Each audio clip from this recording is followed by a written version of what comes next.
বিষয় হচ্ছে আমরা আজও জানি না আমাদের আল্লামার মৃত্যু কি স্বাভাবিক হয়েছে নাকি এটা পরিকল্পিত মেডিকেল কিলিং ছিল। এই রিপোর্ট গণমানুষের কাছে প্রচার করে জানাতে হবে। এই দাবির সাথে কি সবাই আপনারা একমত? কারা কারা একমত হাত তুলে দেখান। হযরতুল আল্লাম শহীদ মরহুম আল্লামা দেলওয়ার হোসেন সাঈদী রাহিমাহুল্লাহ, ওনার স্মৃতি বিজড়িত আজকের এই ঐতিহাসিক প্যারেড ময়দানের তাফসিরুল কোরআনের প্রোগ্রামে সব আছে, স্টেজ আছে, শ্রোতা আছে, প্যান্ডেল আছে, মিডিয়া কাভারেজ আছে, কিন্তু আমাদের কলিজার টুকটাটা আমাদের মাঝে নাই। আজকের এই প্রোগ্রামে আলোচক হয়ে এই চেয়ারে আমি না বসে ওই শ্রোতাদের কাতারে বসে যদি আমাদের আল্লামার নুরানি চেহারার দিকে তাকিয়ে ওয়াজ শুনতে পারতাম, আমাদের হৃদয়টা ঠান্ডা হয়ে যেত,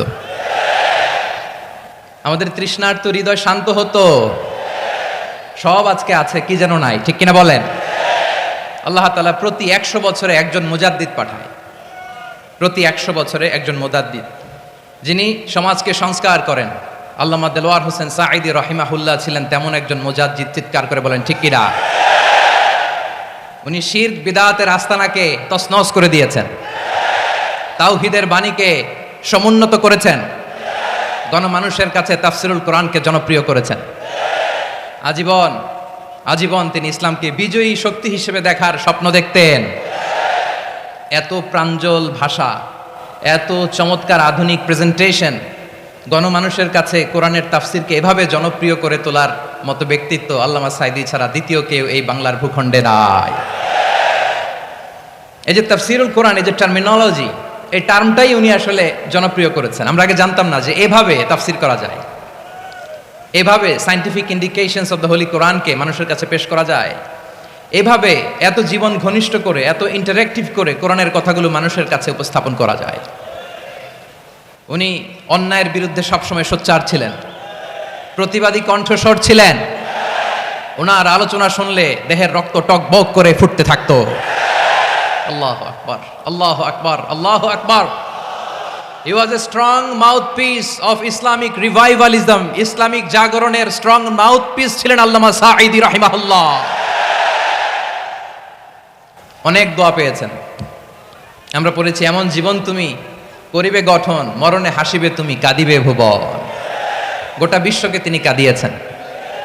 আল্লামা যখন ইন্তেকাল করলেন, আমি তখন মালয়েশিয়া থেকে যুক্তরাষ্ট্রে একটা কনফারেন্সে যোগ দিতে যাচ্ছি, কাতার এয়ারলাইন্সে। মালয়েশিয়া থেকে দোহাতে নামলাম। দোহায় যখন আমার ট্রানজিট, তখন শুনতে পেলাম যে আল্লামা বিদায় নিয়েছেন। সোশ্যাল মিডিয়ায় শুনে বিশ্বাস করতে পারলাম না। মুহূর্তের মধ্যেই মাসুদ সাঈদী ভাইকে মেসেজ করলাম, উনি কোনো উত্তর দিতে পারলেন না। মাসুদ ভাইয়ের সাথে যখন কোলাকুলি করি, আমাদের শামীম ভাইয়ের সাথে যখন কোলাকুলি করি, মনে হচ্ছে আল্লামা সাঈদীর ঘ্রাণ পাই। শরীরটা লিটারালি কাঁপছিল, নিজেকে মানাতে পারছিলাম না, বিশ্বাস করতে পারছিলাম না যে আসলে আল্লামা বিদায় নিয়েছেন। ইন দ্য মিন টাইম আমার সেকেন্ড ফ্লাইট দোহা টু নিউ ইয়র্ক, 12 ঘন্টার ফ্লাইটে উঠলাম, ইন্টারনেট থেকে বিচ্ছিন্ন হলাম। নামার পরে শুনলাম আল্লাহু আকবার, যেখানে ওনাকে কবরস্থ করার কথা ছিল সেখানেও কবর দিতে দেয়া হয় নাই। ছবিগুলো দেখতে লাগলাম, হাসিমাখা মুখ, হাসিমাখা নিথর দেহটা, মরণে হাসিবে তুমি, কাঁদিবে ভুবন। From east to west, from north to south, the entire globe, গোটা বিশ্ব ওনার জন্য কেঁদেছে, গোটা বিশ্ব কেঁদেছে। কাবার গিলাফ ধরে ধরে মানুষ চিৎকার করেছে। এর চেয়ে শ্রেষ্ঠ মৃত্যুকার হতে পারে? আমাদের আল্লামার আর কি পাওয়ার ছিল বলেন? আর কি পাওয়ার ছিল? কুল্লু নাফসিন যায়িকাতুল মাউত, যারাই দুনিয়াতে আসবে তারা ইন্তেকাল করবে, এটা আমরা মেনে নেই, এটা আমরা জানি। কিন্তু অবাক করা বিষয় হচ্ছে আমরা আজও জানি না আমাদের আল্লামার মৃত্যু কি স্বাভাবিক হয়েছে নাকি এটা পরিকল্পিত মেডিকেল কিলিং ছিল।